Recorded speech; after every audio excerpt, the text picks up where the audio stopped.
Hi and good evening, everyone. My name is Albert, and this is Vlogs About Nothing. Thank you very much for taking the time out of your night to join me.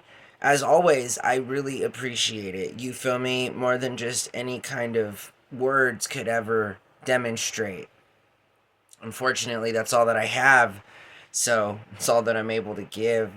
Regardless, I hope that you guys had a really good weekend. You feel me? And my phone is quite literally scotch taped up right now. So it's extremely odd looking back at a telephone or at a cell phone, at a cellular phone that isn't, it doesn't really look like a cell phone anymore. It looks like a remote control.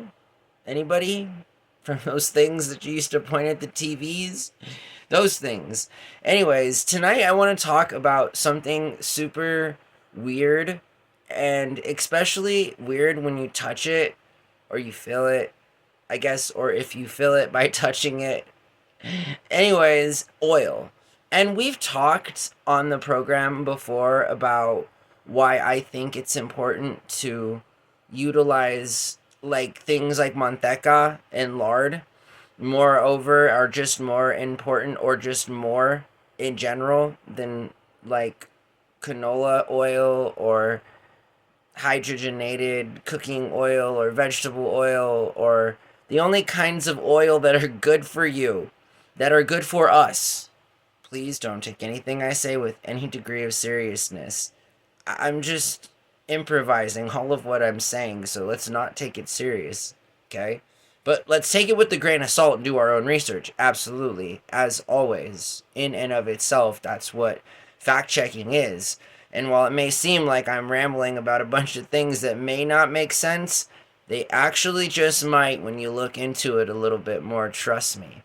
And, anyways, so olive oil is not bad for you, and avocado oil is the best for you out of all the oils. That's the only oil you should be ever putting into your body, even in any kind of trivial amount. So, olive oil is one of those things that, again, is not bad. It's not, I'm looking at my Uber Eats offer here for $10 off the next two orders that we place as meals. Thanks, Uber. Regardless, olive oil's all right. Italians know what they're doing. There's nothing wrong. I mean, I feel like, as with anything, there can always be too much olive oil on anything, and sometimes I feel like I'm just not an oily guy. I know, as what it, contrary as that may appear to be, I have the complexion of a preteen adolescent who has an obsession with soda, greasy food, and greasy just pizza, you know what I mean? But that's really not the case. I don't like oil. I don't like greasy stuff. I don't like the texture of it. I don't like the way it feels. I don't like anything at all about oil. There's very few things.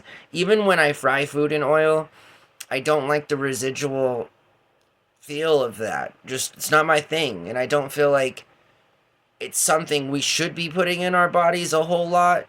We're not cars. We're not mechanical. We're we're normal. We're bioorganic material. We're not like machines, you feel me?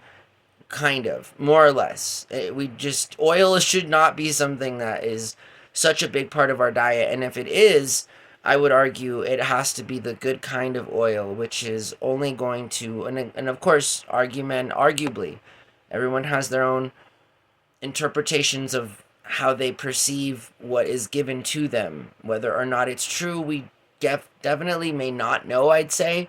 But avocado oil and olive oil are always going to be your safest bets. Now, I bring this oil conversation up because I'm at the grocery store earlier and I find it really, I mean, is that, I don't think it's ironic. I'm looking for a word to describe the feeling that you get as a consumer here in America when you can buy ready to eat meals by the dozen almost in some cases, but yet you look for some high quality cooking oil and it's sort of like an investment. It's sort of like thinking about where you're going to put different parts of income into future different retirement plans. It's a whole deal. And I feel like we should be at a point in our lives where we can make a profitable, not bad for you kind of oil, or we could just source avocado oil ethically and non-GMO based wise, or we could seek into higher yields of authentic olive oil. By the way, did you know that the majority of all the olive oil is actually not real olive oil? So, and that's what I'm saying. That's what I'm saying is that even with safeguards in the free market, there are many examples on over of consumers purchasing expensive olive oil at their grocery store only to have it sent into a lab to have tested. And while there may be more olive oil in the olive oil than other brands, it's certainly not 100% olive oil. Or in other instances, all of the other over marketed and highly priced olive oils contain little to no olive oil. And it's a $1 billion market around the world.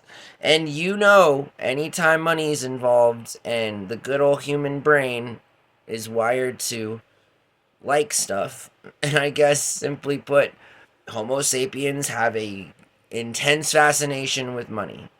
Nonetheless, it's just real weird when you're either going to spend $30 on what may or may not be high quality cooking oil. I mean, even at that point, again, you're taking a gamble. There's some olive oil in your local grocery store right now, and no, we're not talking about Rowan, which is nowhere spelled backwards, which is where fancy rich people go to buy $100 slices of deli cheesecake. I'm talking about how in the process of making the kinds of oil, honestly, I forgot what I was talking about. Honestly, I'm just gonna be that way with you. um it's just unfortunate that when you spend maybe $80 in some instances, you're still not quite guaranteed an authentic oil cooking experience. And that should be something that raises some red flags. I mean, what are we cooking with? If it's not olive oil, what is it? I mean, and if I guess, all right, it's vegetable oil. Well, what kind of vegetables? I mean, what? There's lots of different vegetables so far as I know. So, um, anyways, oil is a weird thing, and I think it's weird that people are forced to think about their cooking habits in an untrustworthy way, and you can either spend $30 on some mid-grade cooking oil to then spend more money on what arguably is still cheap food or unauthentic food to make in the authentic oil. But nonetheless, or you could just spend that $30 on 20 banquet ready to eat frozen meals that I guess in some instances might provide you with more of a dietary substance than a bottle of oil. I'm not sure. I feel like free market economics at the grocery store are at best backwards, because why have an entire aisle dedicated to cooking oil when the only kind of cooking oil people can afford is not real cooking oil? I don't get it. Um so yeah, oil's weird and it's most likely fake. So I'm just saying I can't make this stuff up. Well, no, I probably could. I could definitely, but I'm not. I'm not doing that right now. It's not what's happening. This is an entertainment show. But sometimes the things that your boy says have, again, just the smallest grain of truth to them. I don't know, think of me as like a walking stereotype. I am, after all, a walking joke. So I hope that you guys are doing really good. Sundays are always an interesting day. I have been lazier than I have normally been, but that's only because my roommate and we have been busy. I have been busy every single day for like 3 weeks now. So my middle aged, almost 40-year-old body is just really into being really lazy right now. And that's what I got going on. I am waiting on some personal news, and at which point I will receive and process that news, and um, we'll go from there. But I'm looking forward to an interesting week. I hope that you guys are going to have an interesting week. All right? Stay safe, stay well, and I hope to see you guys here in just a few minutes. Bye.